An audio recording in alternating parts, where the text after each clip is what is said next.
श्री शिवाय नमस्तुभ्याम। हर हर महादेव। कैसे हैं आप सब। देखिए आज का ये वीडियो बहुत ही खास होने वाला है। विशेषकर मात्र आपको एक बिंदी शहद की लगानी है और आपकी मनोकामना परिपूर्ण हो जाएगी। ये उपाय उन लोगों को करना चाहिए जिन लोगों की मनोकामना कई दिनों से परिपूर्ण नहीं हो रही है। कई प्रकार के उपाय उन लोगों ने कर लिए हैं लेकिन उनकी मनोकामना परिपूर्ण नहीं हो पा रही है। उन लोगों को आज का ये उपाय करना चाहिए। बहुत ही सुंदर सा प्यारा सा ये उपाय है। अगर आपके जीवन में धन संबंधित परेशानियां हैं तो आपको ये उपाय करना चाहिए। यदि आपके जीवन में दुर्भाग्य बहुत ज़्यादा है, घर में क्लेश बहुत ज़्यादा है, आपके जीवन में क्लेश बहुत ज़्यादा है, हर तरफ से आपके ऊपर मुसीबत बरस रही है, तो आपको ये उपाय करना चाहिए। बहुत ही आसान सा उपाय है। पूज्य गुरुदेव की ही कथा सुन करके समझ करके समझाने का पूरा प्रयास करूँगा, लेकिन उससे पहले वीडियो को लाइक करें और भगवान शिव के यदि आप सच्चे भक्त हैं तो चैनल को ज़रूर सब्सक्राइब करें।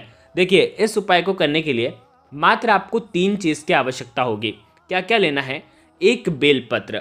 बेलपत्र खंडित नहीं होना चाहिए। बेलपत्र यदि आपको नहीं मिल पाते हैं तो पूज्य गुरुदेव ने हमेशा से कहा है, यदि आपको बेलपत्र नहीं मिल पाते हैं तो भगवान शिव के ऊपर चढ़े हुए बेलपत्र शुद्ध जल डाल करके उनका उपयोग कर सकते हैं। एक बेलपत्र आपको लेना है, 3 पत्तियां होनी चाहिए। साथ में लेना है आपको पीला चंदन। यदि आपके जीवन में दुर्भाग्य बहुत ज़्यादा है तो आपको पीला चंदन लेना है। यदि आपके जीवन में तेज की कमी है, यानी कि आप आलसी बहुत ज़्यादा हैं, आपका किसी काम में मन नहीं लगता है, आप किसी कार्य को सोचते तो हैं, सोचते बहुत ज़्यादा हैं और सोचने में ही रह जाते हैं, उस कार्य को कर नहीं पाते हैं, तो आपको लाल कलर का चंदन आपको लेना है और लाल चंदन की बिंदी लगाना है। साथ ही साथ यदि आपका जीवन बहुत दुर्भाग्यशाली बीत रहा है तो आप क्या करेंगे? शहद लेंगे।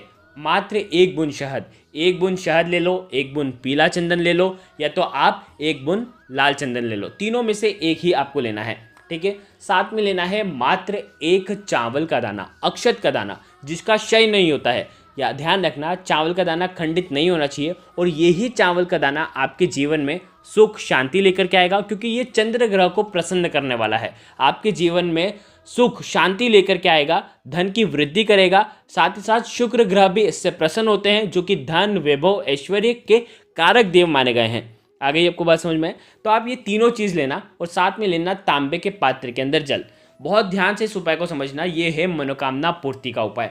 अब देखो क्या करना है। सबसे पहले आप ये तीनों चीज़ लेकर के आपको भगवान शिव के मंदिर में जाना है और ये उपाय आपको करना है सूर्यास्त के बाद। हो सके तो सूर्यास्त के बाद ये उपाय करना, नहीं तो सुबह से लेकर के शाम तक जब आपकी इच्छा हो तब आप ये उपाय कर सकते हैं। क्या करना है? सबसे पहले 1 लोटा जल भगवान शिव के शिवलिंग पर श्री शिवाय नमस्तुभ्यम का जाप करते हुए आपको अर्पित कर देना है, ठीक है।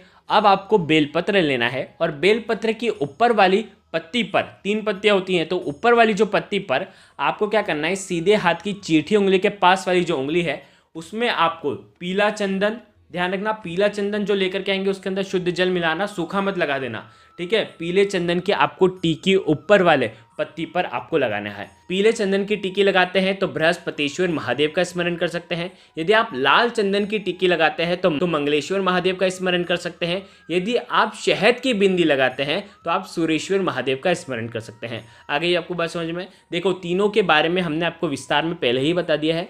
अब आप क्या करना है? ध्यान रखना चिकनी वाली साइड पर ही आपको ये बिंदी लगानी है, ठीक है। बिंदी ऐसी लगाना, थोड़ी सी ज़्यादा आपको शहद या तो पीला चंदन या तो लाल चंदन आपको लगाना है।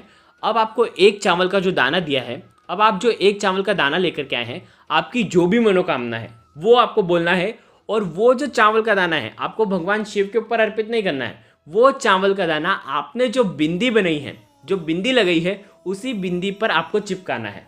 कैसे चिपकाएंगे?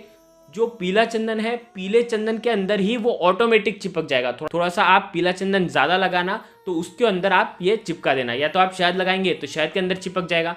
अब आपको क्या करना है? आपके सीधे हाथ में रखना है और आपकी मनोकामना वापस से बोलना है और इस बेलपत्र को भगवान शिव के शिवलिंग पर आपको अर्पित कर देना है। बहुत ही आसान सा उपाय है। शिवलिंग पर जैसे ही अर्पित करेंगे उल्टा आपको अर्पित करना है, यानी कि चावल वाला जो भाग है, चिकना वाला पत्ती का जो भाग है, वो भगवान शिव के ऊपर स्पर्श होना चाहिए। ये उपाय बहुत ही सुंदर है। अब देखो ये उपाय मनोकामना पूर्ति के लिए है, लेकिन ये 5 बार आपको करना है।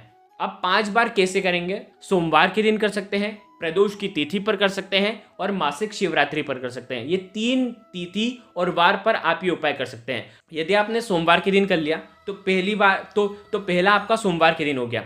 दूसरे में यदि आपने आने वाले दिनों में अगर प्रदोष की तिथि पड़ जाती है तो उस दिन कर लेना, मासिक शिवरात्रि पड़ जाती है तो उस दिन कर लेना, वापस से सोमवार आ जाता है तो वापस से कर लेना। तो इस प्रकार से आपको लगातार 5 बार करना है। आपको ध्यान रखना है कि सोमवार के बाद कहीं मासिक शिवरात्रि तो नहीं आ रही है, कहीं प्रदोष की तिथि तो नहीं पड़ रही है। तो विशेष इस बात का ध्यान रखते हुए तिथि और वार पर ये 5 बार आपको कर लेना है, यानी कि केवल 5 बार ही ये उपाय करना है और आपकी मनोकामना परिपूर्ण हो जाएगी। बहुत ही आसान सा उपाय है। इस उपाय को जरूर एक बार करके जरूर देखना। अगर आपको कुछ भी चीज़ समझ में ना आए तो कमेंट में पूछ लेना, गलती नहीं करना है। श्री शिवाय नमस्तुभ्याम। हर हर महादेव।